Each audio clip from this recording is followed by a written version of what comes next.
সতীদাহ প্রথা যিনি বন্ধ করেছিলেন, দেশের প্রথম আধুনিক মানুষ রাজা রামমোহন রায়কে মধ্যপ্রদেশের উচ্চশিক্ষামন্ত্রী বলছেন ব্রিটিশদের দালাল, ভুয়ো সমাজ সংস্কারক। ঋষি বঙ্কিমচন্দ্রকে বঙ্কিমদা বলে সম্বোধিত করা হচ্ছে। পণ্ডিত ঈশ্বরচন্দ্র বিদ্যাসাগর আক্রান্ত হচ্ছেন। স্বামী বিবেকানন্দকে কনফিউজড লেফটিস্ট বলা হচ্ছে। এবং পৃথিবীর কবি, আমরা নতুন করে শুনছি যে পৃথিবীর কবি 1913 সালে প্রথম অশ্বেতকায় মানুষ হিসাবে নোবেল পুরস্কার সাহিত্যে পাননি, তিনি নাকি শান্তিতে নোবেল পেয়েছেন। এটা এখন আমাদের বিজেপির সভাপতির কাছ থেকে শুনতে হচ্ছে। আমাদের দেশ পৃথিবীর বৃহত্তম গণতন্ত্র। 52 সালের প্রথম সাধারণ নির্বাচন, ভোট দিয়ে মানুষ ঠিক করেন যে কে শাসন করবেন। কিন্তু দুর্ভাগ্যজনকভাবে এমন একটা পরিস্থিতি তৈরি হয়েছে যখন শাসক ঠিক করে দিতে চাইছেন যে কে ভোট দেবেন আর কে ভোট দেবেন না। এবং গত শতাব্দীর 30-এর দশকে ইটালিতে, জার্মানিতে ফ্যাসিস্টরা যে কাণ্ড ঘটিয়েছিলেন, তাদের আদর্শে অনুপ্রাণিত হয়ে আমরা দেখছি যে ভারতরত্ন অমর্ত্য সেনও লজিক্যাল ডিসক্রিপেন্সির মধ্যে পড়ে গিয়েছেন। Bharat Ratna Amartya Sen, sir, I need your protection, sir. I need your protection, sir. Bharat Ratna Amartya Sen, आप बोलिए रूल 238, 235 का पालन करते हुए। Sir, I need your record. If I say something wrong, let it be expunged, sir. Let me speak. I need your and please. आप बोले, आप you continue. Sir, a logical discrepancy, sir, a logical discrepancy एक दूसरे के विचारों को सुनना ही लोकतंत्र बोलर माने होय ना सर का सम्मान है। प्लीज नो, লজিক্যাল ডিসক্রিপেন্সিতে অমর্ত্য সেনকেও স্যার বাদ দেওয়া হচ্ছে না। ভারতরত্ন অমর্ত্য সেন লজিক্যাল ডিসক্রিপেন্সির শিকার, তাকে পর্যন্ত ভোটার তালিকা থেকে বাদ দিয়ে দেওয়ার চেষ্টা হচ্ছে। এই দানবিক যে প্রক্রিয়া স্যার, তাতে মানুষের বাঁচা মরা, জীবন জীবিকা, অস্তিত্ব সমস্ত কিছু প্রস্তর সামনে পড়ে গেছে। আমাদের রাজ্যের মানুষ এগুলো কেউ ভাবতে পারেননি যে চরম হয়রানি হচ্ছে স্যার। 150-র বেশি মানুষ তারা মারা গিয়েছেন। এবং সব থেকে ভয়ঙ্কর ব্যাপার হচ্ছে যে জ্যান্ত মানুষকে মৃত বানিয়ে দেওয়া হচ্ছে। জ্যান্ত মানুষ মরে যাচ্ছেন। সেই জ্যান্ত মানুষ যখন নতুন দিল্লিতে এসেছেন নির্বাচন কমিশনের সঙ্গে দেখা করবার জন্য, তখন আমাদের মাননীয় মুখ্যমন্ত্রী যখন তাদের নিয়ে এসেছেন, সেখানেও দিল্লি পুলিশ তাদের ওপর আক্রমণ সংগঠিত করছেন। 2021 সালে আমাদের রাজ্যে স্যার বিজেপির অপমানজনক পরাজয়ের পর থেকে তারা হঠাৎ করেই বাংলা থেকে নিখোঁজ হয়ে যায়। প্রতিহিংসা পরায়ণভাবে কেন্দ্রীয় সরকার বাংলার মানুষের সমস্ত কিছু ন্যায্য যে প্রাপ্য স্যার, 2 লক্ষ কোটি টাকা আমরা পাই, এটা আমাদের হকের টাকা, প্রাপ্য টাকা, ন্যায্য টাকা। এই টাকা আটকে রয়েছে স্যার 52,000 কোটি টাকা।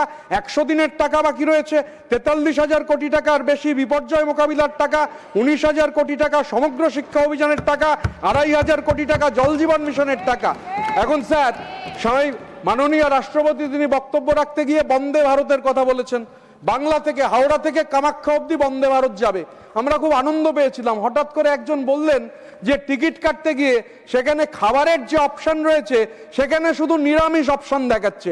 আমাদের রাজ্যে স্যার বাংলার মাটিতে 98.7% মানুষ, 98.7% মানুষ তারা আমিষাশী, তারা নন ভেজিটেরিয়ান। আর আসামে যেখানে যাচ্ছে ট্রেন বাংলা থেকে আসাম পর্যন্ত, সেখানে 78.6%, 78.6% মানুষ তারা আমিষাশী। এই দুটো রাজ্য, যে রাজ্যগুলোর মধ্যে ট্রেন চলবে, সেখানে কি সরকার ঠিক করে দিতে পারেন যে মানুষ কি খাবে কি খাবে না? সাধারণতন্ত্র দিবসে মানুষের খাদ্যাভ্যাসে থাবা বসাতে একটা রাজ্যে স্যার নির্দেশনামা জারি করা হয়েছিল একটা জেলায় যে আমিষ খাওয়া যাবে না। এই কে কি খাবে, কে কি পড়বে, কে কি ভাষায় কথা বলবে, এগুলো আধিপত্যবাদ, ফ্যাসিবাদ, এগুলো কায়েম করার চেষ্টা চলছে। স্যার মাননীয় রাষ্ট্রপতির অভিভাষণে লেবার কোডের কথা রয়েছে। আমাদের দেশে 52 সালের পরবর্তী সময়ে শ্রমিক স্বার্থবাহী যে লেবার আইনগুলো, শ্রম আইনগুলো তৈরি হয়েছিল, সেই শ্রম আইনগুলো 29টা শ্রম আইনকে বাতিল করে দিয়ে 4টে লেবার কোড চালু হয়েছে। এবার লেবার এটা কেন্দ্রীয় তালিকাতেও নেই স্যার, রাজ্য তালিকাতেও নেই, যুগ্ম তালিকায় রয়েছে। আমাদের রাজ্যের বিরোধিতা করেছে, তামিলনাড়ু একটা কোডের বিরোধিতা করেছে, অথচ গায়ের জোরে এটাকে চালু করার ব্যবস্থা হয়েছে। National floor level minimum wedge sir 176 টাকা। জুন মাস 2017-তে শেষ, এটা রিভাইজ হয়েছিল 176 টাকা। সরকারকে কে বারণ করেছে? রিভাইজ করতে তো সরকারকে কেউ বারণ করেনি, অথচ এই টাকা স্যার রিভাইজ হয়নি। ইন্ডিয়ান লেবার কনফারেন্স স্যার 10 বছর ধরে হয় না।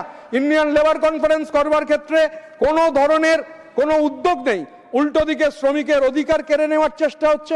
প্রভিডেন্ট ফান্ড, শ্রমিকের অংশ কাটা হয়, এমপ্লয়িজের অংশ, এমপ্লয়ারের অংশ।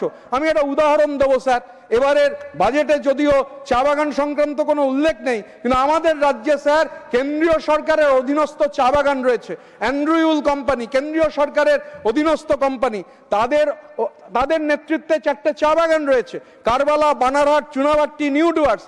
সেখানে এই বাগানগুলোতে গত 1.5 বছরে বাগান মালিকরা মানে কেন্দ্রীয় সরকার তারা শ্রমিকদের প্রায় 10 কোটি টাকা পিএফ জমা করেননি। এটা হাউসে লিখিত প্রশ্নের উত্তরে সরকার স্বীকার করেছেন। আমরা দেখছি যে আমাদের রাজ্যের সব থেকে বড় যে চট শিল্প, সেই চট শিল্প ধ্বংস করে দেওয়ার চক্রান্ত হচ্ছে। এফসিআই এর গুদামে খাবার মজুত করবার জন্য চটের ব্যাগের পরিবর্তে প্লাস্টিক ব্যাগ এবং পলি জুট ব্যাগ, সেই জুট ব্যাগের অনুমতি দেওয়া হচ্ছে। এগুলো হচ্ছে স্যার, এগুলো ক্রমাগতভাবে আমরা দেখতে পাচ্ছি। আমি স্যার এখানে উল্লেখ করতে চাই, judicial body to safeguard press freedom has been without a chairperson for the first time in the history of independent India. The term of the 14th council ended more than a year ago, but the full 15th council is yet to be formed and the post of chairman has not been filled, while the last chairman's 3-year extended term ended in December 2025. It is a very serious matter that the government needs to address. দেশের মাননীয় রাষ্ট্রপতি, দেশের মাননীয় প্রধানমন্ত্রী তাদের উপস্থিতিতে 26 তারিখ সাধারণতন্ত্র দিবসের কুচকাওয়াজ অনুষ্ঠানে হঠাৎ করে দেশের জন্য প্রাণ দেওয়া বীরাঙ্গনা মাতঙ্গিনী হাজরার নাম বিকৃতি করে উচ্চারণ শুরু হলো মান্তাগিনী হাজরা, মান্তাগিনী হাজরা। এটা কেবল ভুল নয়, বাঙালির আবেগে সরাসরি আঘাত। এই ধৃষ্টতা ক্ষমার অযোগ্য। এরম চরম অবজ্ঞা অবশ্য নতুন কিছু নয়। সতীদাহ প্রথা যিনি বন্ধ করেছিলেন, দেশের প্রথম আধুনিক মানুষ রাজা রামমোহন রায়কে মধ্যপ্রদেশের উচ্চশিক্ষামন্ত্রী বলছেন ব্রিটিশদের দালাল, ভুয়ো সমাজ সংস্কারক। ঋষি বঙ্কিমচন্দ্রকে বঙ্কিমদা বলে সম্বোধিত করা হচ্ছে। পণ্ডিত ঈশ্বরচন্দ্র বিদ্যাসাগর আক্রান্ত হচ্ছেন। স্বামী বিবেকানন্দকে কনফিউজড লেফটিস্ট বলা হচ্ছে। এবং পৃথিবীর কবি, আমরা নতুন করে শুনছি যে পৃথিবীর কবি 1913 সালে প্রথম অশ্বেতকায় মানুষ হিসাবে নোবেল পুরস্কার সাহিত্যে পাননি, তিনি নাকি শান্তিতে নোবেল পেয়েছেন। এটা এখন আমাদের বিজেপির সভাপতির কাছ থেকে শুনতে হচ্ছে। বিজ্ঞান মনস্কতার বিরুদ্ধে স্যার সিলেবাস তৈরি হচ্ছে, পুরাণকে ইতিহাস বলে চালানো হচ্ছে। ডারউইন বাদ, মেন্ডেলেফের পিরিয়ডিক টেবিল বাদ, মুঘলরা বাদ। আরে মুঘলরা বাদ গেলে রানা প্রতাপ হলদিঘাটির যুদ্ধ কার সঙ্গে করেছেন? হাওয়ার সঙ্গে যুদ্ধ করেছেন। আর রবীন্দ্রনাথ তো আক্রান্ত। প্রথমে রবীন্দ্রনাথকে বাদ দিয়ে রবীন্দ্রনাথের বদলে বাবা রামদেব সিলেবাসে ঢুকেছেন, এখন রবীন্দ্রনাথের বদলে ঢুকে পড়েছেন যোগী আদিত্যনাথ। এখন স্যার আমি এই প্রসঙ্গে আমাদের দেশের প্রথম প্রধানমন্ত্রী তার কথা উল্লেখ এই জন্য করতে চাই। In the first few days after independence, when Pandit Jawaharlal Nehru was delivering the convocation address of the Allahabad University, this is what he says about a university. A university stands for humanism, for tolerance, for reason, and for the adventure of ideas, and for the search of truth. It stands for the onward march of human race towards even higher objectives. If the university discharges its duties adequately, then it is well with the people and the nation. This was the precise quote of Pandit Nehru. সেই বিজ্ঞান মনস্কতার বিরুদ্ধে দেশের শিক্ষা ব্যবস্থাকে পেছনের দিকে ঠেলে দেওয়ার কাজ স্যার সংগঠিত হচ্ছে। Yet where is the high moral purpose that has always marked the international outlook of our republic? India has abstained from voting on the Gaza ceasefire 4 times in 3 years in the face of an unimaginable human tragedy unfolding in the Gaza Strip. In the South Asian neighborhood, we are seeing anti-India sentiments rising in Bangladesh. Maldives saw an India quit campaign. Geopolitical shifts in the outlook for countries like Sri Lanka. Hambantota port Chin প্রায় কবজা করে নিয়েছে। এবং sir, the Union government has succumbed to economic expansionism of the USA, accepting all terms dictated upon by Trump for purchases of oil from US and Venezuela instead of Russia, has also pledged for a 0% tariff on all imports from US. আত্মনির্ভর ভারতের একেবারে চমৎকার উদাহরণ sir. Nobel বিজয়ী বাঙালি অর্থনীতিবিদ, ভারতীয় অর্থনীতিবিদ, তার ভাষা বাংলা, বাংলায় কথা বলেন, তিনি বাংলাদেশী নন, অভিজিৎ বিনায়ক বন্দ্যোপাধ্যায়, তিনি বলছেন, India is turning into a mystery for the world, not because of complexity but because the government's claims no longer match ground reality. Headline GDP growth is being used as a shield to deflect attention from unemployment, poor education outcomes and widening inequality. Transparency has weakened deliberately. When data credibility is questioned and inconvenient numbers disappear, trust in governance collapses.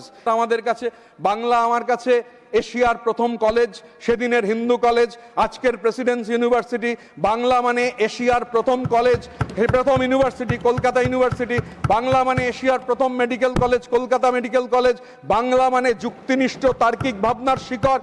এই যে ধারাবাহিকতা, প্রথম Nobel sir লিটারেচারে, সাহিত্যে, শান্তিতে নয়। আর রবীন্দ্রনাথ সান্যাল বলে কেউ ছিলেন না স্যার। রবীন্দ্রনাথ ঠাকুর পৃথিবীর কবি, তিনি বাংলায় বসে, বাংলার মাটিতে বসে বাংলায় লিখেছিলেন এই আইডিয়া অফ ইন্ডিয়াকে চ্যাম্পিয়ন করবার জন্যে। রবীন্দ্রনাথ বাংলায় বসে, বাংলাদেশি তো ছিলেনই না, তিনি পৃথিবীর কবি, গোটা জীবন জুড়ে 19,056 পাতা লিখেছেন। রবীন্দ্রনাথ এই ভারতবর্ষের ধারণা সম্পর্কে বলতে গিয়ে বলেছিলেন, হেমর চিত্ত পুণ্য তীর্থে জাগো হে ধীরে, এই ভারতের মহামানবের সাগর তীরে, হেতায় দাঁড়ায় দুবাহু বাড়ায় আমি নমি নরদেবতারে, উদার ছন্দে পরমানন্দে বন্দন করি তারে, ধ্যান গম্ভীর এই যে ভূধর নদী জপমালা ধৃত প্রান্তর, হেতায় নিত্য হেরি পবিত্র ধরিত্রীরে, এই ভারতের মহামানবের সাগর তীরে। কেহ নাহি জানে কার আহ্বানে কত মানুষের ধারা, দুর্বার স্রোতে এলো কোথা হতে সমুদ্রে হলো হারা, হেতায় আর্য হেতা অনার্য, হেতায় দ্রাবিড় চীন, সখুন্দল পাঠান মোগল এক দেহে হলো লীন, পশ্চিমে আজি খুলিয়াছে দ্বার, সেতা হতে সবে আনে উপহার, দিবে আর নিবে মিলাবে মিলিবে যাবে না ফিরে, এই ভারতের মহামানবের সাগর তীরে। রণধারাবাহী জয়গান গাহি উন্মাদ কলরবে, ভেদি মরুপদ গিরি পর্বত যারা এসেছিল সবে, তারা আমর মাঝে সবাই বিরাজে, কেহ নহে নহে দূর আমার শনিতে, রয়েছে ধ্বনিতে তারি বিচিত্র সুর, হে রুদ্রবীণা বাজো বাজো বাজো, যারা বন্দন আসিবে তারাও আসিবে দাঁড়াবে ঘিরে, এই ভারতের মহামানবের সাগর তীরে। দুঃসহ ব্যথা হয়ে অবসান, জন্ম লোভিবে কি বিশাল প্রাণ, পোহায় রজনী জাগিছে জননী বিপুল নীরে, এই ভারতের মহামানবের সাগর তীরে। হাজার চেষ্টাতেও এই ভারতের বহুত্ববাদী ধারণা পরাজিত হবে না, হবে না, হবে না। জয় হিন্দ, জয় বাংলা।